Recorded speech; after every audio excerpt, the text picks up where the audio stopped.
Coming up, what could be more Brooklyn Nets than this podcast saying we want to see them win and instantly losing all of their games? We dive in coming up next.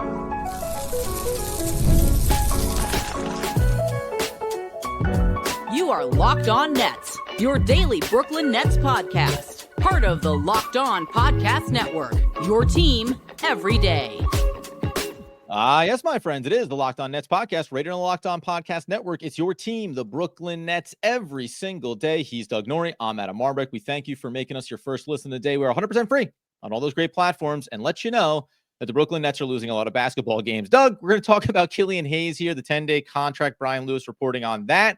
But we're not reverting back to the tank and everything else. Maybe we will, who knows? But this is about as quintessential. The phrase of, oh, that's total Brooklyn, baby. Like, this is exactly what you had to anticipate, including Cam Thomas coming back. That doesn't matter. They immediately start losing all of their games right as they creep towards the idea of maybe being a play-in basketball team.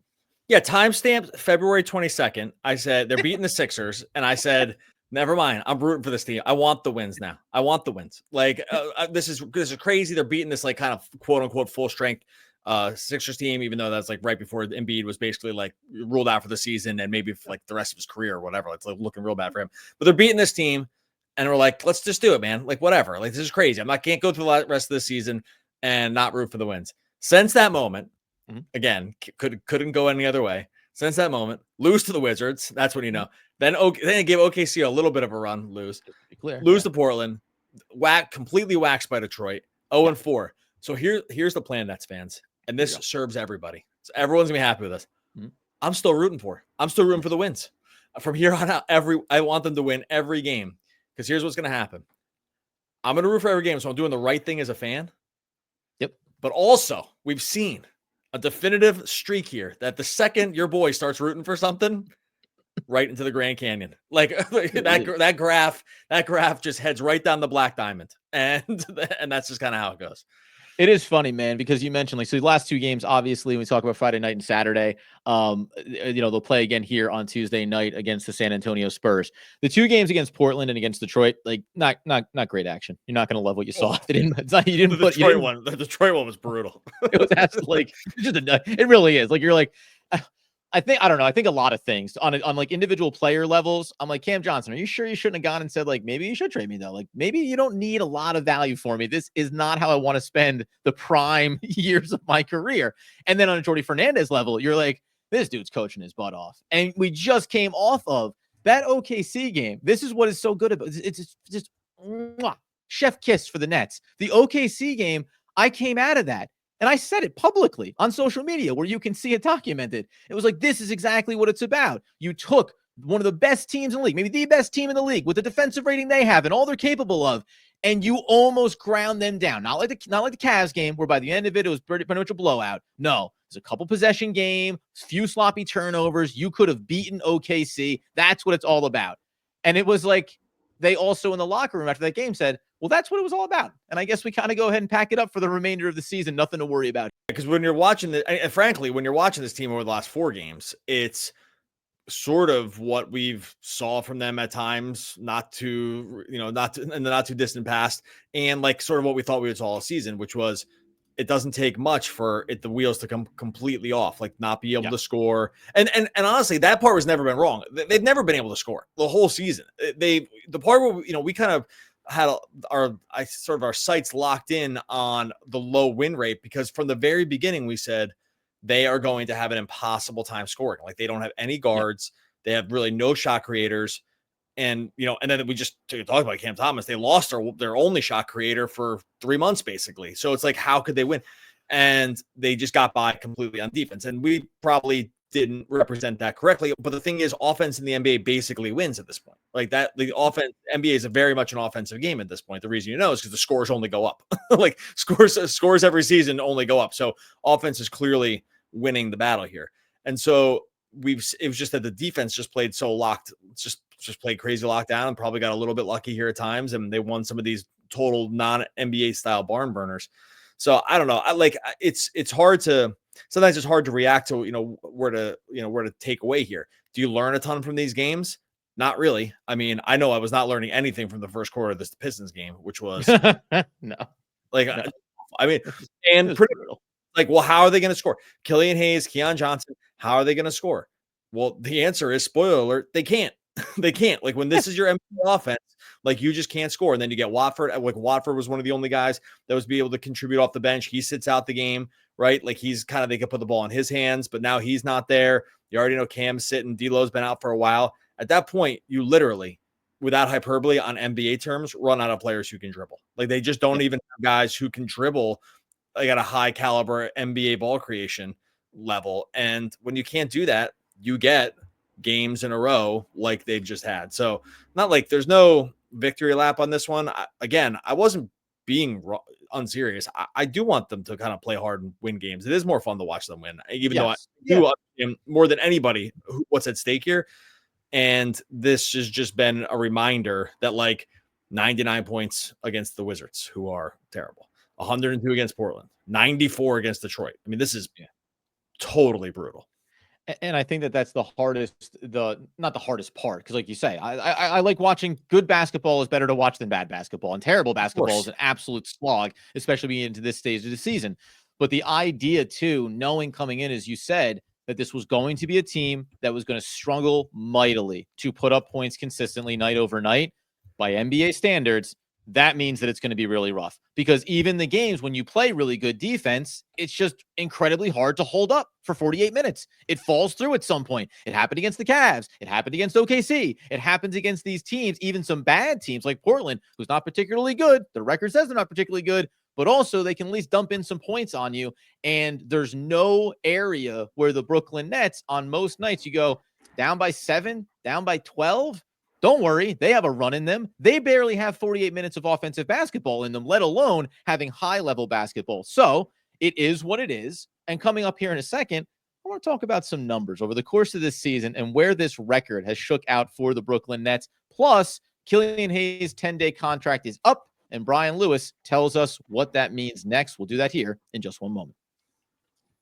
All right, before we get to that, tell you my friends over at DoorDash. NBA fans, get ready. They swoosh you save thanks to Dash Pass. Every time a player drops 50 or more points in a game, you score a huge deal the next day. Super simple. Any player scores 50 or more in a game during the 24-25 NBA regular season, Dash Pass members get 50% off and order up to $10 off the next day from noon to midnight. You better hope Cam Thomas is playing for the Nets. And luckily here, it's for the whole NBA. It's a whole NBA. It doesn't just need to be the Nets, because it's like, it's kind of either Cam Thomas or bust on the 50 points or more. That's all right. We're looking league-wide for the game day feast, the late night cravings, the lunch on the go, maybe fueling your watch party. It's all there for you over on DoorDash. Sign up for Dash Pass and be ready to save when any player scores 50 or more in a game.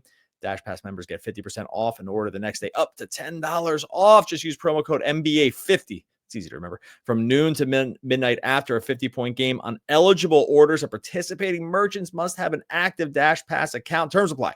Visit DoorDash to learn more.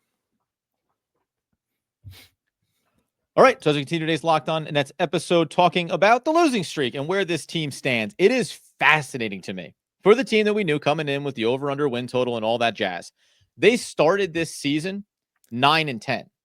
Then they went on a perfect 5-22 run. They followed that up with 7-2 over the last 9 games, and then the losing streak. It's insane to think that this team was 9-10 through 19 games and also had a 7-2 run over 9. Like, that's how bad that they have been in all but what would be 19, 26. He did the hard math. In 28 games, they played like respectable, and they played respectable basketball, even the games they've lost. So it's not like I'm casting aspersions on just these losing streaks they've been in. But that's 28 games where they played like good ball and got some wins. That combined, like, think about that. That is a combined record of 16-12 over 28 games. That's a third of the season practically. And yet here we are talking about how bad they've been, how ugly those 27 games in the middle of it was, and then what this streak looks like. Do you feel that this is maybe like, it's just what happens? You traded away a couple of key guys. We know that in Schroeder and also in Dorian Finney-Smith. Now you did get back D'Lo. He's had some of his injuries as well. But is this just kind of where you think things start to break down as the season gets towards the end of it, where it's, well, the record kind of is what we are, and the offense kind of is what it is, and we're probably just going to lose more games? Like, at some point, I think players do get it. We're not going to win a lot of these. Or we're trying our hardest. We're just not good enough to score enough points to win. We don't have the players that can score enough to win these games. I think it's only effort that's gotten them this far, honestly. It's like effort and like a healthy dose of luck has gotten them this far. And that's the whole story. I don't even think it's like, now the players, it's like getting to them. I think it's kind of always been there. They did better than expected. If you go by expected win percentage based on just like their points for and against, they're the 5th and the worst in the league, and it's close. Like they're close to 4th, and they're close to 4th, and they're against Utah basically. And Utah does the tank. There should be like an investigation. What Utah, you got to see what Utah does every night. It's a total joke. Like they sit all these starters. They play like Johnny Juzang and Bryce Sensabaugh, and then they bring the guys back and they sit them again. And now it's like they have like a few little too much talent maybe to like really go into the tank, but they cure it by literally just playing their guys every other game, and everyone just sits out and they sit out again. Anyway, Nets didn't do that, but they kind of a lot of times probably felt like they didn't need to, whatever they felt like, because they were just trying to win, or like that's just kind of who they had. I don't know. I think it's funny. I think we are never wrong about the initial take on this. Is great. Everyone loves this. Everyone loves when you're wrong, but then you say you weren't wrong. People, I believe me, it's not lost me. People hate this, but like whatever. We weren't really wrong. If you look at a lot of the other stats, everything we said was right. The only thing that was kind of wrong was like 4 more wins or something, like 6 more wins or something like that. Now it's a lot. It's a lot, but none of the other stats back it up. Like all the other stats would suggest that they're sort of like really pretty close to the bottom. They're second. They're basically tied for least amount of points in the league, right? Their expected win-loss percentage is right now 5th, and it's probably going to end up dropping to 4th, right? Like they just can't do the things we said they could do, which was score. And and the defense was better. I'm kind of repeating myself now, but overall, I just don't think it's been I don't think any of the assessments were that wrong. They're probably just like slightly better in a couple of key areas. But I don't think it's like the players looking at the situation and be like, well, now we got to give it up. I think it's just the kind of, this is always where they've been. And now they're just kind of finally playing to it. 2nd worst field goal percentage in the league, 5th worst 3-point shooting percentage in the league, 2nd worst rebound average in the league. Turnovers, they are 10th worst. So you can't hold that totally against them. What do you think is one of the only categories where they rank among the best in the league? Do you have any guesses? In terms of like just like rate stats, you mean? Yep. Any stat category you want. Where do they rank top 5 in the league? Well, I know that. I mean, their defensive efficiency was good for a stretch. I know it hasn't been good the whole year. They were like, but this is bad. But like, is that do you mean that, or you just go stats? I was gonna say like block shots. I was gonna say like block shots maybe because Claxton's blocked some shots, and I know Daron has. I don't know. Well, so by the way, they are. I wonder where they do fall. No, actually, in terms of block shots, and listen, the teams are very clumped when it comes to. Oh, actually, no, wait. Offensive rebounds. So they are 6th worst, by the way, in block shots. And then when it comes to offensive rebounds, no, middle of the pack there. It's going to be the stat we all know, we love, and we track consistently, and that's free throw percentage. 79.7, 5th best in the league. And those are the stats. By the way, those are the kind of numbers that you hang your hat on, right? And you say, like, this is how championships are built, by knocking down free throw percentages. Now, the only other thing you may ask yourself is, sure, the percentage is good, but how many of those did they get up? Well, they are 10th worst in the league in terms of free throw attempts. I'm surprised it's that high. I know, by the way. It's that high. It's like it's shocking where some of these things actually lie, all things considered. Yeah, I would have guessed way lower because I was like, who's even getting to the line in this team? And so, yeah, it's actually funny that they're that high on free throw percentage with the team with Nick Claxton and Ben Simmons on it. Now, thankfully, Simmons, to his credit, never got to the line. So I don't want to mess up the percentages. Yeah, he's just never wanted to get fouled, so he never really shot that many. So good on him. So, but it's like, oh, guys with Claxton and Simmons are playing real minutes, and they're like going to be that high in the league. But it is funny about that. I know they didn't get a lot up, but if you make the free ones, you can squeak some of these things out too. And so it's like, it's not saying that's why they won these close games, but the way you do win close games is to not miss the free ones. Yep. And I don't know, that's just the situation. I think trying to like break it all down on these lines is really, really tough because it's been a lot of different things. I think it's mostly just been, they played really hard in a lot of ways. They played really hard in situations where teams did not expect them to play hard. Mm-hmm. They won a close games where they clearly caught teams by surprise, right? They sort of Jedi mind tricked them, a couple of these teams, into not shooting pretty good from 3 in a couple of these games, and were able to eke those ones out. So it's like they've just had a few of these different things. But the problem is, if you were among the 10 crowd, those little things Yeah. end up kind of mattering. Like they Yeah. do end up mattering. Like I think they're going to probably in the end sneak into this 5th spot. Is my guess that they're going to get into this, like the bottom 5 in terms of sort of tankathon odds. I tell you what, man, because since you went there with this, I said, we did this the other day. I said, we look at Toronto's schedule. They play a lot of weak teams. Now they just played some of the tougher teams, and they have like a 7-game stretch here against some of the worst teams in the league, Washington multiple times, whatever. But of course, in true, I said it, we said it. So this is how it has to go the other way. Toronto lost 3 games in a row. So I ultimately do think that Toronto is going to flip-flop with Brooklyn, to your point, and they will be in the 5th spot. And in the end, like, this is the ultimate irony. We will do a whole other show about it. I don't want to talk about Killian here, but in the end, while it's not top 3 odds, I get that. After everything and the dust settles, you go 42.1% chance at a top 4 pick, 10.5% at the first overall pick. I don't know. It's like, will all of this matter by the time we get to the end of this season if this team kind of keeps doing these yo-yo stretches? Now, of course, that only means that the Nets are going to win their next 6 games in a row here, and we'll be having a different conversation. But that's the funny thing about this way this season has been for the Nets. Some teams, like you mentioned, Utah. Well, yeah, I mean, you watch their games, you see exactly what they're doing, how willing they are. The Nets have been putting out their roster, trying their best, spiking a little bit, but when the dust settles, they're going to be pretty close to where I think we thought they were. It's just been such a weird and at times for the fan base, infuriating journey to get there. No matter what your agenda is, no matter what you prefer, no one's satisfied. And that's the worst of all scenarios here for the Brooklyn. That's classic Nets. And the no one satisfied thing, like that's actually very net. That's very Netsian.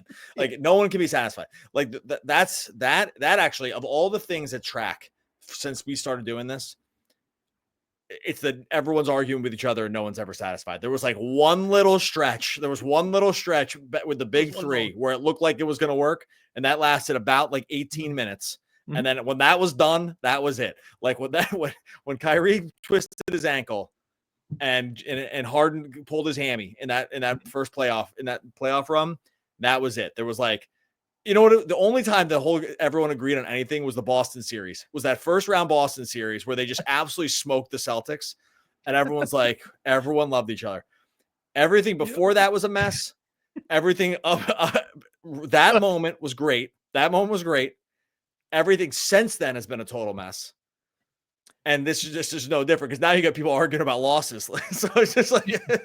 Do you at all feel like, I know that you've watched the show, though you may not have seen the episode yet, The Bear and the Thanksgiving episode where all the family's there and it's all kind of holding together and they're all sitting around the table and it's like, boy, there's a lot of tension here, but we're okay. We're all just going to hang out and have a meal. And then cousin has to pick up the fork and he's got, okay, everybody calm down. Nobody freak out. And then all breaks loose. And you're like, yeah, maybe. Well, the best part about that one, the best part, no spoiler alert here, that's not even the worst thing that happens in that episode. Like the fork isn't the worst thing. So go back and watch The Bear, go watch that episode and see how that episode ends. And then think about your Brooklyn Nets. Okay. We're going to talk a little more Killian Hayes. We're going to finally get into our old and dear and maybe short-lived friend, Killian Hayes. We'll talk about that in just a second. For that, I'm going to tell you about our friends over at Open Phone. If you're running a small business, you know that means wearing a lot of hats. Your personal phone becomes your business phone. Before you know it, you're juggling customer calls all day, all night. Your team grows. It becomes impossible to manage everything with just your personal number. That's where Open Phone comes in. It's the #1 business phone system designed to help you keep your work and personal life separate. Just $15 a month, just the cost of a few coffees. You get complete transparency, visibility into everything happening with your business phone number. Open Phone works through an app on your phone or computer. It integrates with tools like HubSpot or hundreds of others. It uses AI-powered call transcripts and summaries. You have a rundown of your calls and action items. The second you hang up, you miss a call, no problem. Automated messages sent directly to your customer, ensuring you never miss an opportunity to engage. Right now, OpenPhone is offering 20% off your first 6 months when you go to openphone.com/lockedonnba. That's OpenPhone, OPENPHONE.com/lockedonnba for 20% off 6 months. Openphone.com/lockedonnba. If you have existing numbers with another service, OpenPhone will port them over at no extra charge. Openphone.com. All right. As we tie a pretty little bow on today's Locked On Nets episode, reminding you, as we've been saying, get over to YouTube, get in on the comments, because we're starting to come through those things pretty frequently, as we always have. But now we're engaging. We're kind of getting in the weeds a little bit more. And then Fan Take Friday has been a lot of fun this season, and we continue to do that. And guess what? Brooklyn Nets are losing a lot of basketball games. So you guys are going to have a chance to have your voices be heard even more down the stretch of the season. When we talk about our friend Killian Hayes, who lit it up in the G League. And actually, you know what? In some ways, both you and I said maybe we're a little irrationally excited about Killian Hayes getting his chance with the Brooklyn Nets, which meant that it wasn't going to work out. Brian Lewis reported that the Nets are not going to give him another 10-day contract, which they're eligible to do. So what did we learn? Killian Hayes played in a total of 7 games for the Brooklyn Nets. He had 2 really good shooting performances against Portland and against OKC, 5 of 8 and 7 of 13. Good from beyond the arc, 2 of 3 and 5 of 10, 7 of 13 across those games. Got to the line a little bit as well. The assist numbers were there. It seemed like things were building in a better direction. Are you surprised that there isn't going to be a longer runway? Like, I guess because when we first talked about it, it felt like, well, what's the harm in having Killian Hayes on your roster the rest of the season? Like, what difference is it going to make? And I personally am surprised. After all the G League, it's felt like the Nets were building towards giving him a real chance. Now it doesn't seem like it's going to be the case. Yeah, so I don't think this means like the end for him. I think some of this is just a logistical thing. Like you can only sign 2 10 days in a year for the same team. So yeah, like he did the one. If they signed an immediate back-to-back one, and like D'Lo, it's because Brian Lewis speculates that D'Lo might be close to returning. Like if they sign the second one right now, well, that's it. Because after they can't, after you do 2, you have to guarantee if you want to keep having him play, you got to guarantee the rest of the season. So there's probably a scenario here where he goes back to Long Island, and then they kind of just wait for something to happen, like one of these guys to get hurt, or like near the end of the season, and they do another 10-day. Because I think if like D'Lo's close to playing, that's going to take most of Killian Hayes' minutes away, right? Like right there, yep. That's his minutes. Like they're not going to play him together. He was the backup point guard, and they'll just keep doing like the Watford kind of Tosan sort of no point guard backup thing, right? And then they have Cam Thomas back too, and see how that works out. So my guess is he's not back for the 10, but it doesn't mean it's just like gone. I think he's going to be around, and then they'll probably say, hey, we'll get you another 10-day. Something's just going to happen here, like over these last like 25 games or whatever. That's my guess. It's just that you can't sign these things. You just can't do unlimited 10 days from now to the end of the season. It's like, right, you do the second one, and then you have to eventually just, do something or get off the pot. And they just probably don't want to be backed into that situation now if they know D'Lo's coming back and they're not going to be able to play him. Because like, what's the point? So yeah, that's my guess. That's my guess. That's not reported, but that's like kind of tracks logistically. And I think you're probably right. The funny thing about it is, like, so if we think about when he could resurface, then I just want to get into like, hey, do we think there's value here? What do we take away from these games? You're probably right. I don't think his time is done. It's done right now with Brooklyn, back to Long Island, where he was having a really good season and putting up some impressive numbers there. If you had the time to another 10-day, you talk about San Antonio and Golden State, Charlotte, LA, Cleveland. The funny thing is, like, I wonder if they try to pick their spot. Not because it's so critical about Killian Hayes and his development and what you think it could be, but if you end up waiting it out until towards the back end of the season, when they're going to play like the Raptors and they're going to have maybe the Hawks in there and you're going to have Washington mixed in, like maybe they're just trying to also look at it from how close to the end of the year can we get? So then you just get to run out the last bit of the season here. And you're right too. By NBA standards, we know somebody always gets hurt. Somebody always goes down, and it always opens up a roster spot. The only thing that's a little surprising is that you do need ball handlers, even if D'Lo's back. I like the idea of saying, so what if D'Angelo Russell is your starter and you want Killian Hayes to run the second unit? I wouldn't hate knowing that these guys are on the court and capable of sharing at the same time and seeing how you form those. Now, certain segment of the fan base is going to say, that's the last thing I want. Why do I want more ball handlers? We're losing games now, right? But the Nets haven't geared themselves that way. So I'll be curious to see if he resurfaces. Did you take anything away from these 7 games in the end from Killian Hayes? I mean, it wasn't like he blew it out of the box and like, the Nets would be crazy not to bring him back, right? I think it was true. Fine. There was a couple good games in here with the scoring and the efficiency, and then kind of just everything fell off a cliff against the Pistons. I just think this was fine. He shot better from 3. I mean, 42% from 3 in almost 4 attempts a game. Most of them coming in that 5 for 10 performance against OKC. It's encouraging. Could have been 24% and it wasn't. So that's a good sign. I don't think there was anything to say it was bad. I think it was just kind of fine. I don't think it was, he didn't light the world on fire. He didn't bottom out. I think he can still probably cobble together some NBA minutes here. And I just think we're going to see him again. Like, that's just my guess. We're just going to see him again here between now and the rest of the season, and they'll make some kind of decision on him. So my guess is, like, for sure not the last time we've seen Killian Hayes, and played well enough to probably get a second 10-day when the stuff lines up. Because what's going to happen here too, I'm telling you right now, what's going to happen is that these last like 15 games, you might see guys get shut down. Yeah. Like you might just say, hey, like, this is it. Like, Cam Johnson, like, we had a pretty good season here. You're back next year. We didn't trade you. It's time to shut it down. Right. Or D'Lo, you know, I mean, he's a little different because it's a contract year. It's time to shut it down. Like, I think those are very real scenarios. We just saw Cam Thomas struggle to stay, healthy for a long period of time. Enough is going to happen that something will open up a window. So that's just my guess now. And we're going to get we'll get another 10-day look at some point. Let's put it on the books here. We know when we make our predictions, they're nothing but 100% accurate. No misses to this point of our 10-year. Killian Hayes comes back again another 10 days, some point over the course of the season. Plays similar to what we saw here, maybe a little bit, closer to what it was those last couple of games. Is he here next offseason with the Brooklyn Nets? I would think I could see him coming back, especially with a bunch of rookies, if they felt like he could just like run some point guard and not be overwhelmed.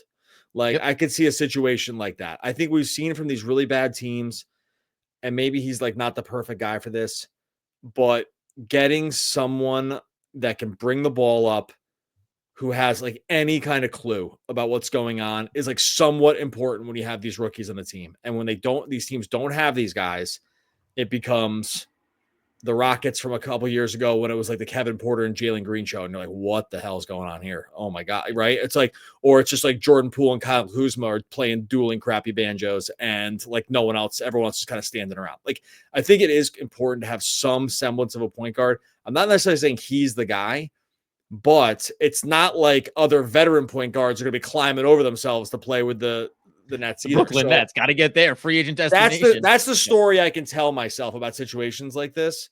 And I think that actually is important to these guys. I think we've seen it from Schroeder going right into D'Lo. You know what I mean? I think they do kind of get this on some level, that it's like, we just can't have no ball handler point guard. We can have it like this now because we're trying to lose these games and whatever. 5 rookies on the team next year. We can't just have the balls get rolled on the court and it's like pickup style. Like, they're just not going to want to do that. For what it's worth, 2,733 minutes without Killian Hayes, offensive rating 109. With Killian Hayes, 112.57. And Keeper. a better over 116 minutes, a better net rating with him on the court. There you go. That's a keeper right there. All right, we're going to get out of here. Make sure you subscribe wherever you listen to podcasts. Totally free for you. Spotify, iTunes, wherever. I don't know where you listen. It's probably one of those 2 places. Make sure you go subscribe. Frankly, download them both. Subscribe to both. 5 stars on both. You can just do that. It's going to help us. It doesn't cost maybe 3 clicks for you. 3 clicks for you. That's all you got to do. Go download wherever you listen to podcasts, and then wherever other people listen to podcasts, 5 stars or bust. Haven't done enough of the need to take people you know and people you don't know, take their phones and subscribe them to the podcast 5-star review. As we get out the door here, my friends, the only true wisdom is in knowing you know nothing. And that is so great. So crates. Oh, man, one of the all-time great. RIP, by the way. Yeah, I know. That was a bummer. My favorite RIPs are the guys that have been dead. Like, I just love the guys that have been dead forever. He will be missed. We'll be back again tomorrow talking more Brooklyn Nets basketball. Basketball.